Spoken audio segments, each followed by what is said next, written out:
Hi guys, welcome to another episode of Living Life, a Life You. I am your host, Dr. Veronica Garcia, and today I'm joined by an awesome special guest and alumni of Life University, Dr. Josh Glass. Hi, welcome. Hey, thanks for having me. We're super excited to have you. Thank you for just carving a little time of your busy schedule to be here with us and talk about you and the profession and all the beautiful things that you bring to it. Sure thing. I'm excited. So let's start at the very beginning. All right. Before conception, I'm joking. So let's start at what even brought you to chiropractic? I mean, a pretty obvious path with some, details. My father became a chiropractor as a second career. Okay. So we moved to Atlanta when I was in the 5th grade. So I watched him, go through school, and I helped him set up his first practice. So I always, I wasn't, born and raised from a start with chiropractic, but I certainly kind of learned a lot about it. So when I was, a young kid, I was like, oh, I'm going to be a chiropractor. Yeah. As I got older, I wasn't like set on chiropractic at all. I knew I wanted to work with athletes. I knew I was going to be involved in sports. I knew chiropractic was an option that I could pursue, but I kind of went through everything else that I was interested in and circled back to like, this is where I want to be. And, I worked in my father's office for a year as the office manager to kind of get the business side and really like double check and make sure like, all right, I have this great opportunity and just went from there. And you came to Life University. Yeah, I started in 98 and graduated in 2001. That's amazing. So you just came for the chiropractic piece of it? Yeah, I went to the University of Georgia for undergrad, ran track and cross country there. Nice. Okay. Go Dogs. Awesome. That's all part of the love and passion for sports. Yeah, definitely. How amazing. And what are some of those previous interests before choosing chiropractic? I knew I wanted to work in sport. So there was one, I'm going to work for Nike. Like, that's my goal. I'm going to work for Nike. They're like, this amazing, sports driven company. And I worked at their camps when I was in college, and I got a job offer right before I kind of committed to go to chiropractic school. So I felt like I didn't necessarily achieve my goal, but I at least knew it was there. And I looked at other branches of medicine. I considered orthopedics and physical therapy. Even I took some athletic training courses in undergrad, but I mean, it all, ended up the way it was supposed to be. Yeah. That's amazing. And you're currently practicing in Georgia, yeah? Yeah, I've got a practice, Georgia Sports Chiropractic in Midtown Atlanta. So that's where I am. So talk to me about your practice. What is Georgia Sports Chiropractic? I know that a lot of the times we hear, hey, no NFL team is a team without a chiropractor on board, right? So what is exactly does chiropractic and sports, how do they merge together, and what's the benefit of it? I mean, I think it's a natural union. And so in private practice, I'm taking care of everybody. And, some people are like, do you really want to have, sports in the name of your practice? I'm like, yes, I definitely do. I'm a sports chiropractor. And so I'll say that anybody that wants to move is an athlete. So everybody's an athlete. I mean, if you don't want to move, good luck. So again, in private practice, I'm taking care of everybody. Yeah. Weekend warriors, youth athletes, the baby boomers that are trying to keep going in their senior years. So it's a little bit of everything. Working in professional collegiate athletes, I always say that's a great hobby. It's hard to make a living doing that. But I enjoy taking care of the full spectrum of the athlete. So that's little kid to, the golden years. That's awesome. I love that you stated, that if you want to move, you're an athlete. I definitely love and live by that for sure. You also mentioned something about collegiate. Talk to me about your work with collegiate athletes.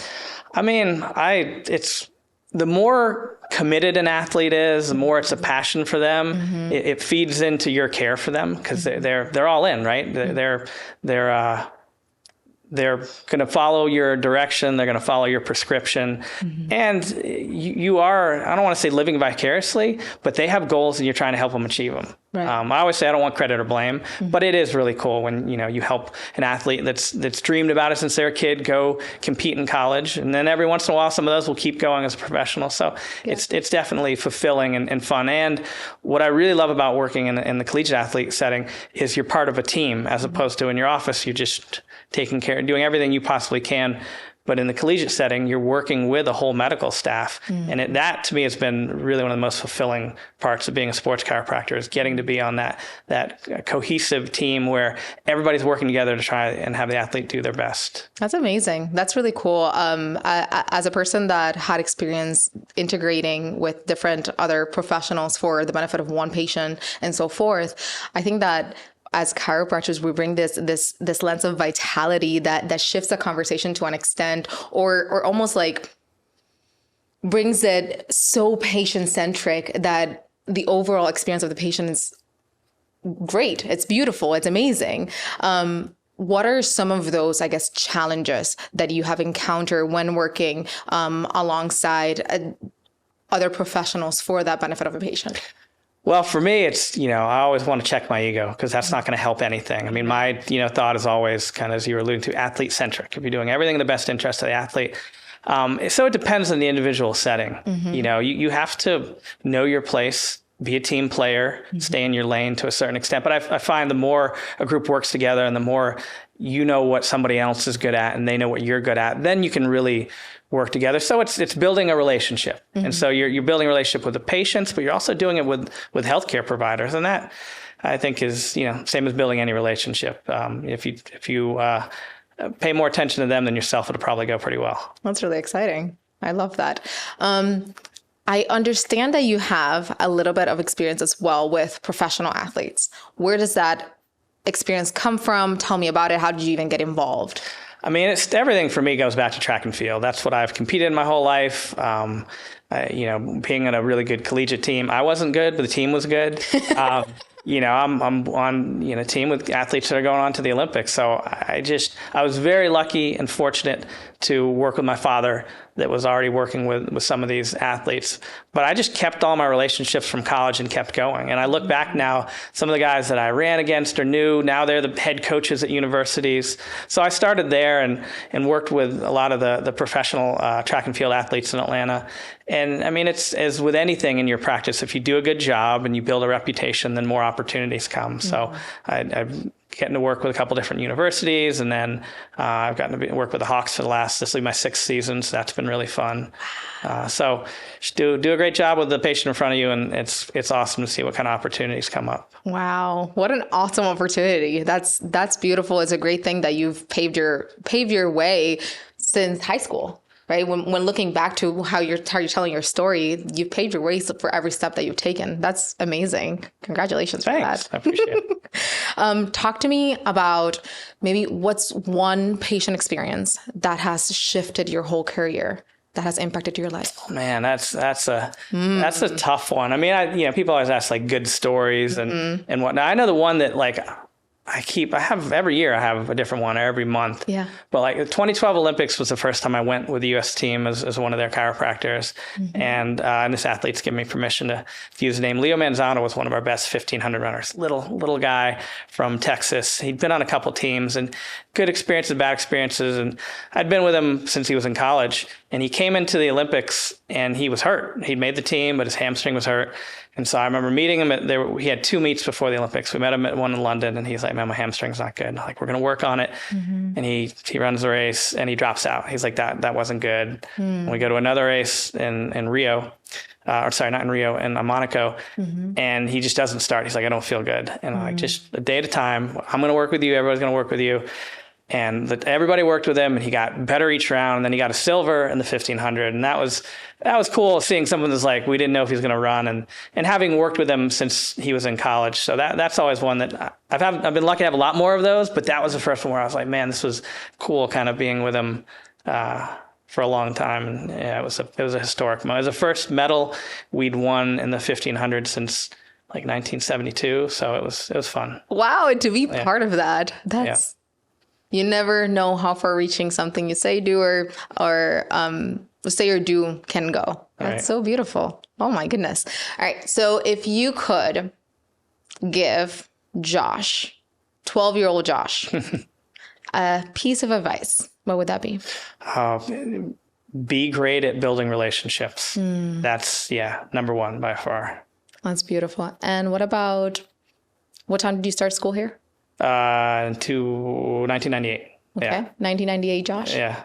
piece of advice? Same thing. Same thing. When I look back, like I've been lucky to develop a lot of great relationships, and I can look at the positive there, but I can also like, man, there was people that I just didn't spend enough time with that who knows would have come there. So I remember I worked for this company called Fleet Feet that specializes in running shoes, and their president brought me on when I was in college. I was working with him, and he was a really dynamic guy, and we took a business trip, and I was super tired, and I slept the whole way. And we got off the plane, and he's like, who's that guy beside you? I was like, I don't know, man. It was like a 6 a.m. flight. And one of our things was building expo booths for races. And he's like, I talked to him. His whole company builds expo booths. So he's like, you never know who's beside you. So talk to everybody. So I've tried to do that, but you can always do better. Yeah. We always have space for improvement. Right. I love that. And with a student maybe that hasn't been involved into or hasn't had the opportunity to be in an athletic career since they were young. Right. But are passionate about sports, are passionate about helping athletes. Maybe besides building relationships, what are some of the steps that you would advise them to take so that they can start paving their way? Well, feed your passion. If you're passionate about sports, start with a sport that you love and know the best, and know it inside out. Know all the basics. The more you can connect with an athlete, the better care you can take of them. So if you can speak the language of their sport, if you know the technique and the training and what the coaches say in the season, then you are going to be able to do more to help them with whatever you've learned. I mean, I always think, lean into the science of chiropractic, know your anatomy and physiology inside out, because you can always apply that directly to sport. I think those are good ones to start with, and volunteer like crazy. Yeah. Pay your dues, spend your time. I have a lot of students that come to me and say, oh, okay, I want to be a pro chiropractor. Yeah. And I say, well, there's not really any chiropractors that I know of that's their only full-time job. Maybe there's a couple, and I love to be proved wrong there. Right. So I always think, you're not going to go straight from being a student to being a chiropractor for a professional team. Get involved in and it's also more fun to be involved in every level of the sport. You're going to appreciate the pros more when you've taken care of all the different levels to get to that area. So those are definitely a couple of things I'd think of. I am taking note in the back of my head. I love that. That's really awesome. Well, thank you, Dr. Glass. Thank you so much for spending some time with us. Is there anything else that you would like to share with everybody listening in? Anything of that nature? Just, keep moving. That's the number one thing. I think it's what people need to do. And that's our job as chiropractors, is to help encourage and facilitate that. Yes. Moving is life. All right. Thank you for having me. Have a beautiful rest of your day. And we'll see you everybody on the next episode of Living Life at Life View. Bye.